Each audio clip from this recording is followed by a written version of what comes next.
কথাটা রেকর্ড করে রাখেন, পরে কাজে দেবে, দাদা ভাইরে খুঁজবেন। বিএনপি জামাত জোট সরকারের আমলে সারা দেশব্যাপী একযোগে যে সিরিজ বোমা হামলার ঘটনা ঘটছিল মনে আছে? খুব শীঘ্রই সারা দেশব্যাপী জঙ্গিদের বড় সড়ই শুধু নাশকতা না, এইবার তাদের দেশের মধ্যে বড় সড় নাশকতা এবং পার্শ্ববর্তী দেশগুলোতেও ভয়াবহ নাশকতার পরিকল্পনা আছে এবং সেটা খুব শীঘ্রই তারা বাস্তবায়নের দিকে যাইতেছে। দেশের মধ্যে বিভিন্ন সময় বিভিন্ন জায়গায় গোপনে আন্তর্জাতিক শীর্ষ জঙ্গির একত্রিত হইয়া তারা কনভেনশনে হল রুমে বসে তারা মিটিং করে। গত শুক্রবার, এই যে শুক্রবার গেছে পরশুদিন, সেখানে গাজীপুরের একটি কনভেনশন হলে আন্তর্জাতিক শীর্ষ জঙ্গিরা মিলে সেখানে একটা মিলন মেলার আয়োজন করেছে। আর সেই আয়োজনের মধ্যে তারা দেশ এবং দেশের বাইরে অন্য দেশ অর্থাৎ পার্শ্ববর্তী দেশ ভারতে কি পরিমাণ হামলা করবে, কি তাদের পরিকল্পনা, এই বিষয় নিয়ে আলোচনা হয়েছে। একজনের গ্রেপ্তার হয়েছে। এর আগে একটা ভিডিওতে আপনার দেখাইছি না, ঢাকার মধ্যে জনসম্মুখে গণমাধ্যমের সামনে এসে বলতেছে বিশ্বের মানচিত্র থেকে ভারতকে মুছে ফেলা হবে। যে জঙ্গিরা এই কথাটা বলছে তাকে গ্রেপ্তার করা হয়েছে।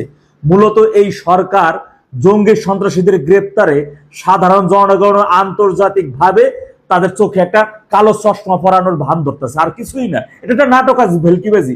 আসল জঙ্গি এখন মতো দেশের মধ্যে বুক টান করে ঘুরতেছে, কোথায় কোথায় হামলা চালাবে সেই হামলার মহাপরিকল্পনা তারা হাতে নিতেছে, সেগুলো বাস্তবের দিকে হাঁটতেছে। কিন্তু এইগুলা কিন্তু তারা চোখে দেখতেছে না, বরঞ্চ তারা কিন্তু সংসদের মতো জায়গায় দাঁড়াইয়া বলতেছে দেশের মধ্যে কোনো জঙ্গি নাই। দেখেন, গাজীপুরে নিষিদ্ধ জঙ্গি সংগঠনের সমাবেশে ভারত বিরোধী উস্কানিমূলক বক্তব্য। গাজীপুরের সাগর সৈকতে কনভেনশন হলে শুক্রবার বিকাল ৩টার দিকে নিষিদ্ধ ঘোষিত ইসলামিক সংগঠন আল ইন্তেফায়েদা একটি মহাসমাবেশের আয়োজন করে বলে জানা গেছে। সমাবেশে সংগঠনটির বিভিন্ন পর্যায়ের নেতা কর্মীরা উপস্থিত ছিলেন এবং সেখানে তারা একাধিক উস্কানিমূলক ও বিতর্কিত বক্তব্য দেন। সমাবেশে বক্তারা ভারত বিরোধী মন্তব্য করেন এবং ভারতের রাজধানী দিল্লি, বিশেষ করে ঐতিহাসিক শাহজাহানাবাদ অঞ্চল দখল সংক্রান্ত বক্তব্য তুলে ধরেন। তাদের এসব বক্তব্যকে ঘিরে স্থানীয়ভাবে উদ্বেগ সৃষ্টি হয়েছে। উপস্থিত কিছু বক্তা দাবি করেন মুসলিম বিশ্বের ঐক্য গড়ে তুলে তারা ভবিষ্যতে বৃহত্তর রাজনৈতিক লক্ষ্য অর্জনের চেষ্টা করবেন। সংগঠনটি পূর্বেই নিষিদ্ধ তালিকাভুক্ত, তাই তাদের এমন প্রকাশ্যের সমাবেশ আয়োজন এবং সেখানে উস্কানিমূলক বক্তব্য দেওয়া আইনগতভাবে নিষিদ্ধ। স্থানীয় প্রশাসন জানিয়েছে ঘটনার বিষয়ে প্রয়োজনীয় তথ্য সংগ্রহ করা হচ্ছে এবং আইন অনুযায়ী ব্যবস্থা নেওয়া হবে। অভিযোগ উঠেছে আইন শৃঙ্খলা বাহিনী ও সরকার দলীয় নেতা কর্মীদের থেকে অনুমতি নিয়েই তারা এই সমাবেশের আয়োজন করে।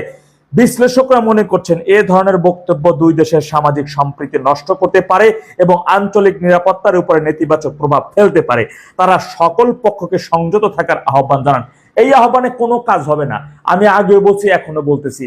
ভারত বা অন্য দেশের গোয়েন্দা সংস্থা বা সরকার প্রধানরা যদি এই বিএনপি সরকারকে অন্ততপক্ষে সন্ত্রাস এবং জঙ্গিবাদকে নির্মূল তারা করবে এই বিষয়ে যদি বিশ্বাস স্থাপন করে, তাহলে এইখানেই তারা ভুলটা করবে। মনে রাখেন, এটা লেখা রাখেন ভাই। এই সরকার সম্পূর্ণভাবে জঙ্গি এবং সন্ত্রাসী মদতপুষ্ট। মূলত ইতিহাস থেকে একটু শিক্ষা নেওয়া দরকার। ইতিহাসের যে ঐতিহাসিক যে সকল ইতিহাসগুলো আছে সেইগুলো নিয়ে যদি একটু অ্যানালাইজ করেন, তাহলে এই তারেক, সে হচ্ছেন জঙ্গিদের সবচেয়ে বড় বিশ্বস্ত একজন ভ্যানঘাট বন্ধু। আওয়ামী লীগ বিএনপির প্রতিপক্ষ মনে করে আর স্বাধীনতা বিরোধীদের শত্রু মনে করে, কিন্তু বিএনপি আওয়ামী লীগকে শত্রু মনে করে আর স্বাধীনতা বিরোধী, জঙ্গি, সন্ত্রাসী এইগুলা যারা আছে এদেরকে শুধু আওয়ামী লীগকে কোণঠাসা করে রাখার জন্য এদেরকে তারা ছত্র ছায়া দেয়। মনে রাখবেন, তৎকালীন সময় বিরোধী দলীয় নেত্রী জননেত্রী শেখ হাসিনার নিজ নির্বাচনী এলাকায় কোটালীপাড়াতেই তাকে মাইরে ফেলানোর উদ্দেশ্যে হরকাতুল জিহাদের শীর্ষ জঙ্গি মুফতি হান্নান বেদিয়া ৭৩ কেজি বোমাবাজির ঘটনা কিন্তু এই তারেক সরকার তথা বিএনপি জামাতি করছিল। সাধারণ জনগণের উদ্দেশ্যে একটা কথা বলতে চাই ভাই, ভারতে কিন্তু ৩০ কোটি মুসলমান আছে। বিভিন্ন সময় জঙ্গিরা বলে মানচিত্র থেকে ভারতকে মুছে ফেলা হবে, ভারতের অমুক তমুক দখল করে নিয়ে একেবারে সবকিছু সার্ভেসার করে দেবে, অর্থাৎ সেই ৩০ কোটি মুসলমানকে তারা হত্যা করতে দ্বিধা করে না। তাহলে তারা কোন জাতের মুসলমান?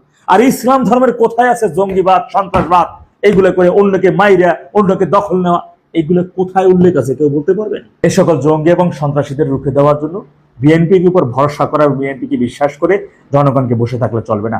তাদের স্ব জায়গা থেকে এগিয়ে আসতে হবে, এর বিরুদ্ধে সোচ্চার প্রতিবাদ জানাইতে হবে। তা না হলে একে একে এদের হাতে একটা সময় দেশ, সাধারণ জনগণ এবং আপনাকেও জীবন দিতে হবে করুণ ভাবে।